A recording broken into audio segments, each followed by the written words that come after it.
Splitting up the map is all about using process of elimination to figure out where the enemies are. Now, of course, we have our 50-yard line. We also have our 3 lanes, the top lane, middle lane, bottom lane. And the point of having these 3 lanes and this 50-yard line is we understand that blue team, there should be no enemies over on this side at all. Same thing with red team. As long as we're filling in these lanes pretty much every single time, we will never, ever have to worry about enemies ever ending up behind us. Now, this is where we start talking about actually clearing out lanes, right? The whole point of having these sections and splitting up the map is now we can have a general idea of where players like to sit. So on blue team, we understand that a lot of the times, we know blue team, they sit top S keys, they sit behind the bomb head glitch, they sit behind the planner head glitch, and then same thing for red team. They usually sit over at burger, they sit on this right head glitch right here, and then sometimes they do try to push over towards this pillar. Now, once you play on this left lane, or if you play on this top lane over here at B, and you don't see any of these enemies, guess what? There's probably a second spot they might be sitting in. So a very good example is like, let's say we're player, number 1 over here and we're pushing up and we don't see any players over here at all. We would definitely want to predict them to be sitting in one of these 3 other spots. And that's all this is. It's literally, what are the predictable spots, the first spots that everyone goes towards? If they're not there, then we clear out the second spots. And if they're not in the second spots, congratulations, that lane is open. You can push up, you can plant bomb, you can play post plant, or you can simply just, push through and maybe go for a pinch over at A or something like that. Now, the same thing goes for the other sides of the map, right? If you're only focusing at B, you only have to focus on this lane. And that goes for the exact same over here in the bottom lane, where in the bottom lane, boom, we have the exact same thing where when you're in this bottom lane, all you got to freaking worry about the entire time is where are a majority of these enemies. Most enemies for blue team, they like to play on top of the slide, they like to play in the cockpit, or they like to always try to challenge out of maze or elbow or whatever people call it, loading. So same thing. When you're pushing up, if you don't see a player right here, more than likely he might be in the cockpit. If he's not in the cockpit, then he'll probably be on the slide. If he's not at the slide, then that's where we talk about the secondary spots. A lot of people love sitting back plane. So these are the secondary spots you'd like to clear out and figure out if enemies are there or not. And of course, we also have these other X's, which are sitting below the plane, because a lot of players do kind of like sit bottom plane and they just watch the cross inside of plane. And now for blue team, exact same thing. If you're playing this aggressive and you don't see any enemies on these 2 head glitches, you're going to want to be careful and make sure there's not an enemy on this head glitch down here. And then the last thing you'd have to clear out is basically your close left. But usually this red X right here, they're looking out. And then it's the exact same thing for middle. Boom. Exact same thing for middle, where now we have all these spots. Usually middle, you can always see the enemies pretty much instantly, and there isn't a secondary spot that they can sit in. Most of the time, they're either playing top red or bottom red. They're sitting on the metal staircase. A lot of the times, you see a lot of players actually kind of play out on these wings or boxes. Definitely, everyone should know that a player always loves sitting at bathroom because he can watch this entire middle cross. Now, for red team, the middle X is basically right here. That's kind of like the only spot that red team goes towards. And I just want to point this out where when we're clearing out this map, this is what you should be thinking about. You should be thinking about, okay, if I'm the player middle lane and I'm pushing up this middle lane right now, I am currently looking out and I don't see any players sitting top red. I don't see any players sitting middle. And then this is where we would push up and we would clear that out. See, like we don't see anyone top, we push up, we don't see anyone middle. And once we don't see any of these players here, that's where now we realize we have an opening. Boom. None of those X's exist at all. So that means these enemies must be sitting at one of these X's. And like that's the whole point of splitting up the map and using process of elimination. It's this. These are all the spots enemies can sit at, but just because you're pushing up and you're clearing things out, Now we go from what, 15, 18 spots the enemies can sit in to now there's only about 12 to 10 spots that they're currently sitting in. And imagine if you do the exact same thing over here, where if player number 1 is over here and he doesn't see any players over here at these red X's, so like these blue X's do not exist, that's where now we definitely know, oh crap, B is probably open, and if the enemies are on B, they're all sitting in these corners. And then that's where you would simply just use grenades, right? You freaking throw literally double grenades over here, clear everything out, good to go. You push up. The only corner we have to check is close right. Done. Maybe this player middle pushes up to pinch B as well.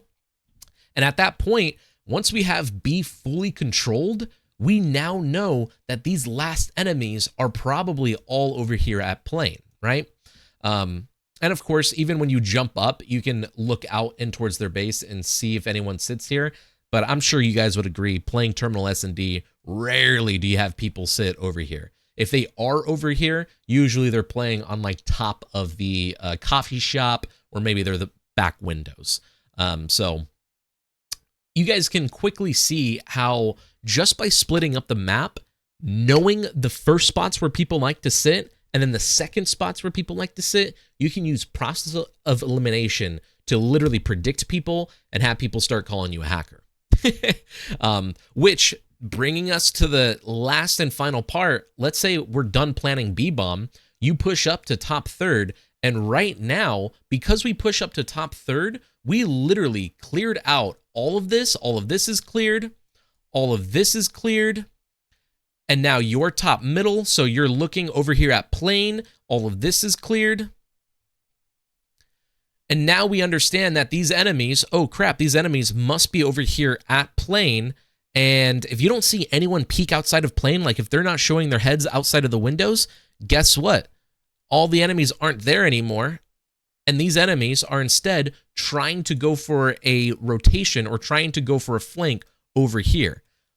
And this is where, once again, the whole point of splitting up the map is just using process elimination, where now we know that once this player goes top third and we don't see anything at all at plane, B, middle, their planners, their coffee or anything, now we know that these enemies must be playing somewhere over here in the middle lanes or in the left lanes.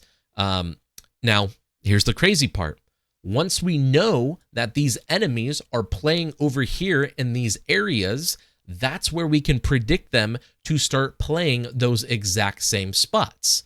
And those exact same spots that I'm talking about is when they are pushing up over here on the left lane, we know that they will probably sit in this spot. Or if they're not going to sit there, then they're probably going to be on one of these head glitches over here, or they're going to be up on one of these pillars over here. And literally all we did is we swapped sides. We literally swapped sides from offense to defense. And that's the whole point of splitting up the map. It's literally just trapping the enemy.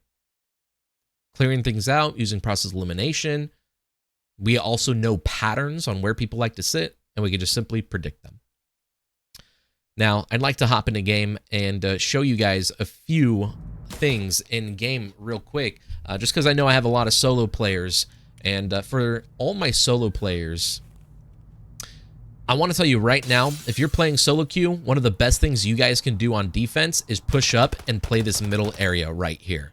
So the first thing I always do is always go right here on the steps, see if anyone goes towards that head glitch. Sometimes you get a free kill. Even if you get the guy one shot, you can always throw a nade inside of library right there.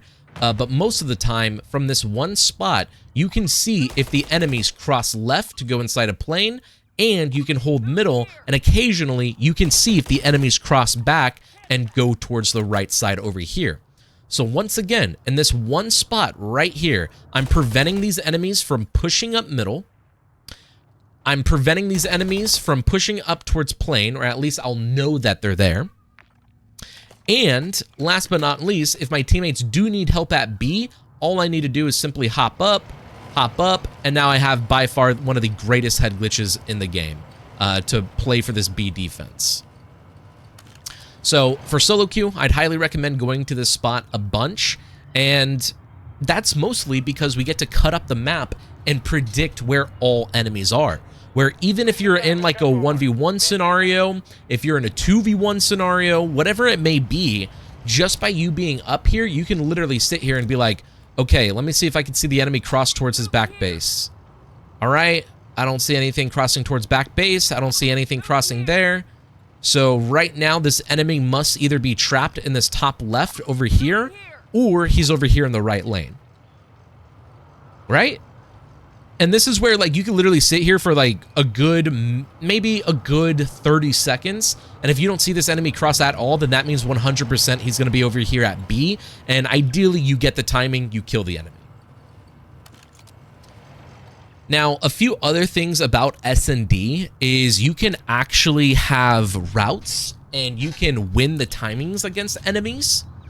So a very good one that works a lot in ranked play is just immediately rushing up over here, going up this staircase, and always pre-aim the staircase, right? There was that red X we were talking about. And if you don't see the red X there, you do this strafe jump, and then this is where you now center through the wall, and you start challenging the player on those head glitches, those two red X's that we talked about, right here and right here.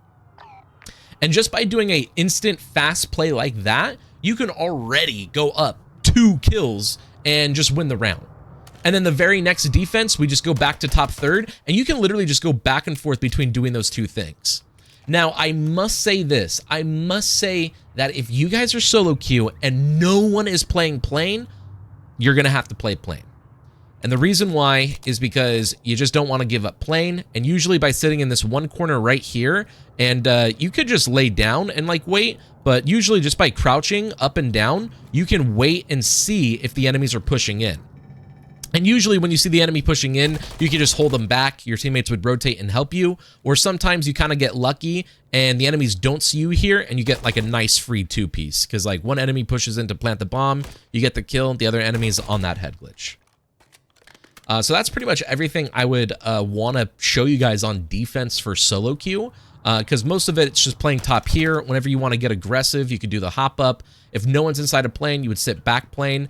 And I guess if you do have to play B, you can absolutely push up here. And, you know, look for these kills, But, like, let's say you're playing B by yourself. If you're playing B by yourself, you can literally lay down in this spot right here. And you can see this back right head glitch right here. Which is right there. I don't know why that pinged on top of the roof. So this is a pretty good solo spot, like just in case, you know, your teammates kind of all are focusing middle or left lane. And of course, you can always push up and hold the cross. Once again, we are now looking at the 50-yard line, and this is still holding the cross, where if you got here, you know for a fact that these enemies can only be on the right-hand side if you don't see anyone cross. So once again, that's like the whole point of cutting up the map and watching these crosses. It's just so you can trap these enemies. All right, now let's go ahead and talk about a few things for offense, just because offense is a lot harder. But I will say that on offense, you can either literally call out, yo, let's all 4 hit B. And just by calling out all 4 hit B, one person can throw a trophy, one person can hold a pre-aim, another person could like be pushing up on the left holding a pre-aim, and ideally this person pushing up on the left would hold a pre-aim top, and then your other 2 players would ideally just be hugging this wall, pushing up, and then just clearing everything out. Now that's if you're on an actual team. Solo queue, obviously a little bit harder to coordinate, but ideally you just want to be like the one guy pushing up and kind of like clearing everything out for your team. And as long as you're calling things for your teammates, ideally you would have numbers advantage, 4v2, win the round. Okay, now we could talk about that middle play I was talking about, where I kind of do this all the time in solo queue, where I literally look for a player to go middle staircase. If I don't see anyone middle staircase, then usually someone may go top windows and break that window right there. And if they still don't do that, then that means no one is over here on this middle area. And this is where we would then push up and see if anyone's on top of slide, if anyone's in cockpit.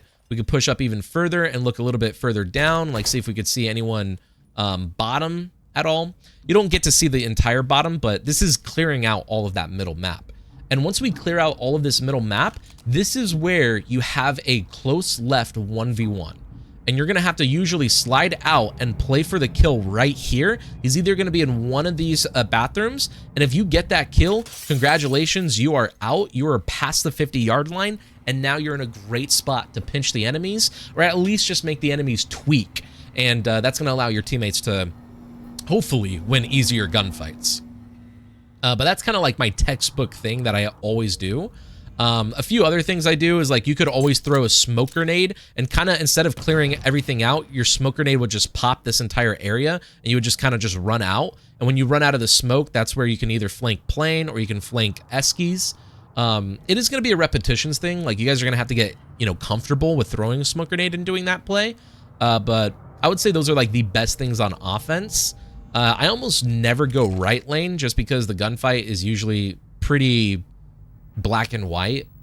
So that's why I kind of leave this for my teammates, right? Like, my teammates, they should win this gunfight. So why would I go there, right? But that being said, if my teammates are pushing up over here on this right-hand side, usually what I do is I still just play my life inside of library. And ideally, one of my teammates, when they push inside of plane, they'll probably get a live mark. Even if they don't get a live mark, I can at least try and wallbang the plane and help them, right? Now, when you do wallbang the plane and try and help them, this guy will either try and push up and kill you, or eventually you're going to have enemies going for a flank. And then this is where the last thing I would say is using this process of elimination and cutting up the map. This is where you would play it for post-plant. Where, let's say my teammates planted the bomb inside a plane, I would literally sit right here and just hold this cross for a few seconds. Literally just for a few seconds, like maybe 5 seconds. If I don't see anyone cross for another 5 seconds, I'm going to see if anyone's up here. And if I don't see anyone over here, if I don't see anyone top, if I don't see anyone crossing, that means these enemies are flanking us on the left, right? Once again, I am looking middle lane. I am cutting everything off. If I don't see anyone cross in front of me in 5 seconds, they're probably top. If I don't see anyone top, then that means all they're doing is they're pushing behind me. And this is where you could literally lay down, hold the pre-aim, wait, and boom, you probably pop a 2-piece just for your teammates on that offense when they plant the bomb at A. That's pretty much everything I wanted to go over for S&D and class today. I mostly just wanted to talk about splitting up the map or cutting up the map, however you call it. Obviously, the last thing I could talk about for 1v1s is for 1v1s, just make sure you treat the bomb like the middle of a clock and rotate in a circle, right? So whenever you need to defuse the bomb or defend the bomb and you know that the enemy is playing over here, usually what you could do is you could just like shoot, and then once you shoot, the enemy is going to be expecting you to be in the last place where you were just at. And when you go in a full circle like this enemy should be looking at where you just shot from, and you should be able to get the full kill and the game right there. That's a very simple tip that I kind of try to tell everyone, but it's literally just treating the bomb like the middle of a clock and going in a full circle. You'll guarantee to run into the enemy. So like, let's say we saw an enemy up there, be like, oh shoot, enemy up there. We'd shoot him, and then instantly, the second we shoot him, we would get behind cover, rotate in a circle, and at this point, you might be able to kill him because he's looking at the last place where you were, or where you were just at. And even if you don't kill him, like let's say we're in a 1v2, or let's say we do kill him, but we're in a 1v2, and we see the second guy right there, if we have enough time, we can absolutely go in a full flank and shoot him in his back. If we can't do that, usually you can try and juke him out once again, right? Where you kill this teammate from top third, you see him, you probably shoot at him, and once you shot at him and he saw you go out that direction, by you going in a full circle like this, once again, hopefully he's pre-aiming where he's predicting you to be. And that's how you just clutch up 1v1 and 1v2 scenarios. But this was breaking down Terminal S&D, specifically talking mostly about cutting up the map. You can do that for every other S&D map. And if you guys have any other questions, please let me know. I'm always happy to help. Other than that, thank you guys, and I hope you have a great one. Good luck in your games. Peace.